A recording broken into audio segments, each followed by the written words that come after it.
तक zum तक zum zum जरा zum तक zum zum zum zum तक zum zum जरा zum तक zum zum तक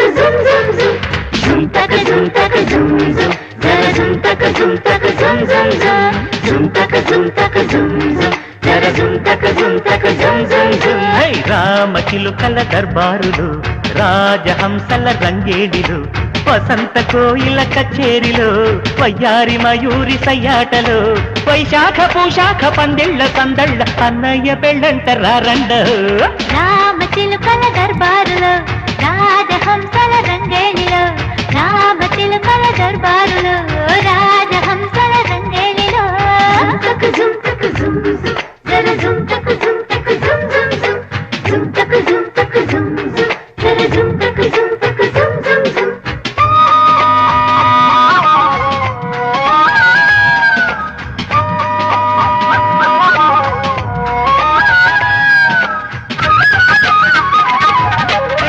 మది తొందర పెడుతుందా తోడ పెళ్లి కూతురికి మనసు తప్పిపోయిందా పెళ్లి కొడుకు తమ్ముడికి కవింతల మరదలికి కదేమిటో తెలుసు కదా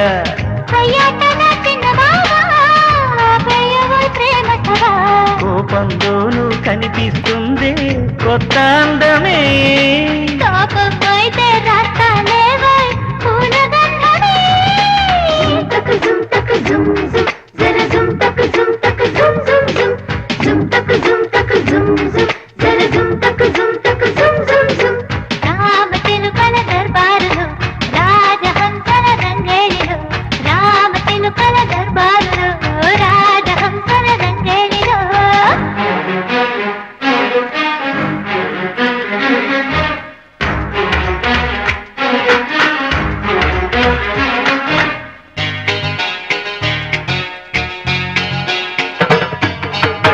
మగ పెళ్లి వారము గనక అడిగింది ఇవ్వాలి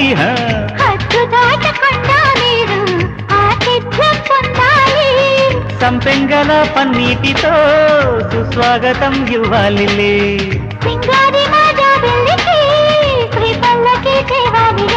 వదినకి ఒకటి నీకింకొకటి వేచియున్నవే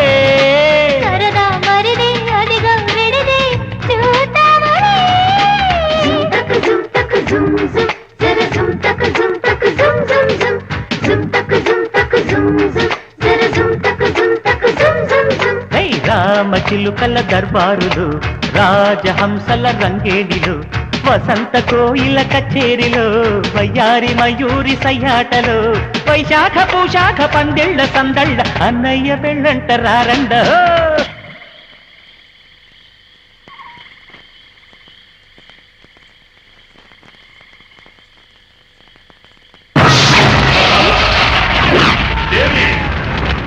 నన్ను నాగలోకానికి దూరం చేసి నువ్వు ఇక్కడ మానవుడికి మమతాడు రాగాలు పంచుతున్నావా? నన్ను నా భవిష్యత్తుని చీకటి లోకానికి తొక్కిన నిన్ను నీ మాట విని నన్నింత శిక్షించిన ఆ నాగరాజుని నేను వదలను. చూడు, చేసిన తప్పుకి బుద్ధి తెచ్చుకో, మంచిగా మారు. నాగరాజు క్షమిస్తాడు. ఇప్పుడు కూడా నువ్వు పశ్చాత్తాపడకుండా ఉంటే ఆ చీకటి లోకంలో కూడా నీకు ప్రశాంతత ఉండదు. ఏంటి నేను పశ్చాత్తాపడేది? నువ్వు నీ నాగరాజు పశ్చాత్తాపడేలా చేస్తావు. ఎన్నిసార్లైనా నువ్వు తప్పించుకోవచ్చు, ఎప్పుడు నేను ఏమీ చేయలేకపోవచ్చు. కానీ సమయం వస్తుంది, ఆ రోజు నువ్వు పతనం కాక తప్పదు.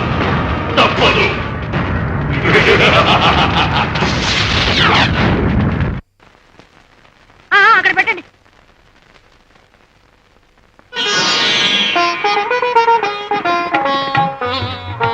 రాఘవా, అమ్మాయికి నీ చేత్తోనే ఆ నిశ్చితార్థం చేరేపరా? కానివ్వండి పెద్ద బాబు, కానివ్వండి.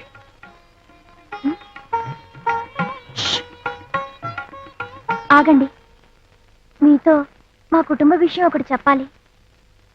ఇప్పుడు ఎందుకమ్మా? పెళ్ళయ్యాక మీరిద్దరు కూర్చొని సరదాగా చెప్పుకోవచ్చులే. పద పద పద. ఇప్పుడు బాధ్యతగా ఆ విషయం చెప్పకపోతే రేపు భార్యగా తలదించుకోవాల్సి వస్తుంది. Very good. చెప్పదలుచుకుంది ఏదో క్లియర్ గా అది కాదురా. చెప్పు. నేను మీ మావయ్య రంగయ్య నాయుడు గారి అమ్మాయిని. నన్ను మీరు పెళ్లి చేసుకునే ముందు మా నాన్న నిర్దోషని మీరు అర్థం చేసుకోవడం ముఖ్యం. ఒకవేళ మీరు అర్థం చేసుకోకుండా ఏ నిర్ణయం తీసుకున్నా నేను అపార్థం చేసుకోను. చూడండి బాబు, వాళ్ళ నాన్న మీ నాన్నకు అన్యాయం చేసి ఉండొచ్చు. వాళ్ళ కుటుంబానికి మీ కుటుంబానికి లక్ష గొడవలు ఉండొచ్చు.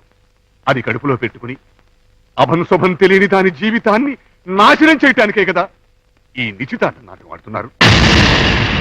చిన్నపిల్ల అదర్థం చేసుకోలేకపోయినా పెద్ద మనిషిగా, ఒక బాధ్యత గల వ్యక్తిగా నేను ఈ పెళ్లి ఒప్పుకోను. ఈ పెళ్ళేంటి, అసలు ఏ శుభకార్యం జరగనిచ్చాను గనక ఎవరికైనా శుభం జరిగింది అన్న మాట వింటేనే నా కడుపు పండిపోతుంది, నా పేగులు మారిపోతాయి. అసలు ఈ గొడవలన్నిటికీ కారణం ఎవరో నేను. ఎదవనే, విశ్వాసం లేని ఎదవనే. ఉరే, మీ నాన్నకి వాళ్ళ నాన్నకి తగాదా పెట్టింది నేను. మీ నాన్నిచ్చిన 30 లక్షలు నేనే నొక్కేసి మా బావ సంతకాన్ని ఫోర్జరీ చేసి ఆ రసీదు మీ నాన్నకిచ్చి దీని బాబుని మోసగాడిని చేసింది నేను. కలిసిమెలిసి ఉన్న మీ 2 కుటుంబాల్ని విడదీసింది ఎవరు? నేనే. అయ్యో, నేనే. ఏంటయ్యా? నేనే. దీన్ని నా కొడుక్కి కట్టబెట్టి దీని ఆస్తంతా కొట్టేద్దామనుకుంటే ఇంతలో మీరు తగలబడ్డారు. మొదలష్టం సంతని అంతా బయట పెట్టారు. నేను దాని మెళ్ళో 6 ముళ్ళు వేసి 3 రాత్రులు గడిపి 4వ రాత్రి దాన్ని నేను నరికేస్తా. అబ్బా, ఏంటే మూతి మొహం తిమ్మేకపోయినట్టుంది. ఏంటే జరిగిందంతా దాపరికం లేకుండా చెప్పేశాం. ఇంత జరిగాక కూడా ఈ పెళ్లికి మీరు ఒప్పుకున్నా మేము ఒప్పుకోం. నువ్వెవడ ఒప్పుకోపడ నువ్వు ఊరుకోరా. ఏమిట్రా నీ బోడి పెదరికం? నువ్వు చేసిన దానికి నిన్ను నిలువునా తీరేసినా పాపం లేదు. పోతలకి మేము వెళ్ళాల్సిన అవసరం ఏంటి? మా ఇల్లు మా పిల్ల. మీరేనా చూసుకుంటా. చాలే ఊరుకోవయ్యా. ఆయనకు అసలే సుగరు. పెట్టుకుంటే పెట్టుకుంటారు, కట్టుకుంటే కట్టుకుంటారు. అదంతా మనకెందుకయ్యా?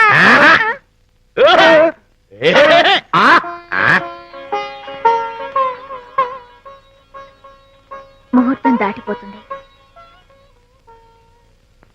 నిశ్చితార్థం కానివ్వండి.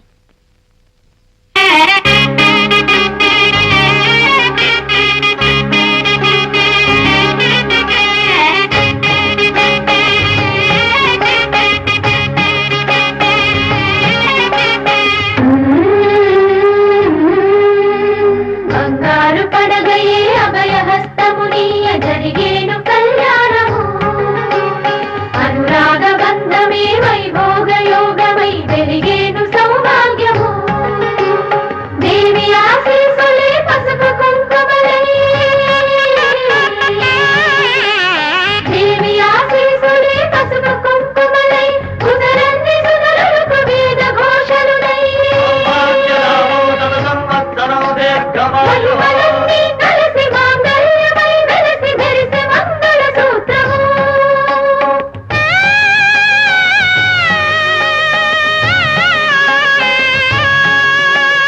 మహిమలన్నీ కలిసి మాంగళ్యమై వెలసి మెరిసే మంగళ సూత్రము.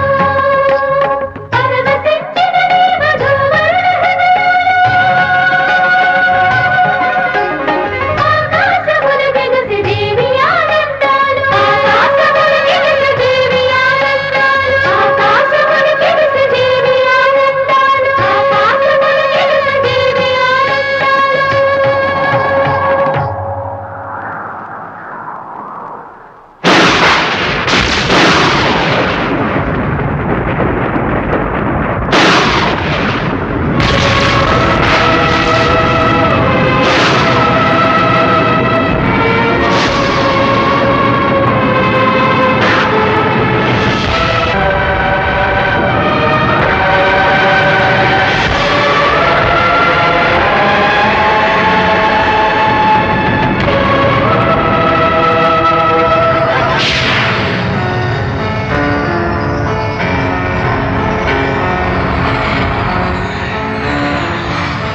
దేవి, ఆ రోజు నువ్వు ఎందుకు మన వాళ్ళతో నాగలోకానికి రాలేదు? నాగరాజా, అందరితో పాటు నేను మన లోకానికి రాకపోవడానికి కారణం చంద్రగ్రహణం పట్టిన సమయం చూసి దంతుడు నన్ను భస్మం చేయడానికి అగ్నిగా చుట్టుముట్టాడు.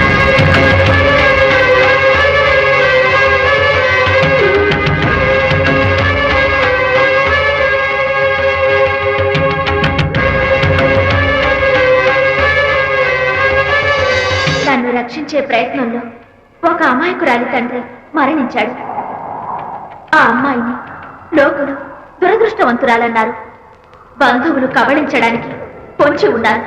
నా వల్ల నిరాధారమైన ఆమెకు అయిన వాళ్లను ఆధారం చేసి కోరుకున్న వాడిని ఆమెకు భర్తను చేసి రావాలనే సదుద్దేశంతో మన లోక ధర్మానికి విరుద్ధంగా ప్రవర్తించాను గాని మరే స్వార్థమూ లేదు.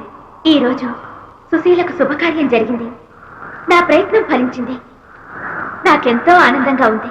మంచి చేయడాన్ని ఏ ధర్మము తప్పుపడదు. నువ్వు అనుకున్నది జరిగిందిగా. రామ్మ వెళదాం. రాదేవి, ఎవరిని ఆదుకున్నానని ఇది పొంగిపోతుందో, ఎవరిని రక్షించడం గొప్ప న్యాయమని నువ్వు సమర్థిస్తున్నావు, ఆ సుశీలను నరకం పెడతా. దాని ఆయువుని ఈ దేవికంత కన్నీరుగా కార్పిస్తాను. చూడు. నా అండ ఉండగా సుశీల మీద నీ నీడ కూడా వాలలేదు. ఆహా, నువ్వా లోకానికి వెళితే ఈ లోకం గుర్తుండదని మర్చిపోయావా? ఇక దాన్ని ఎలా ఆదుకుంటావు?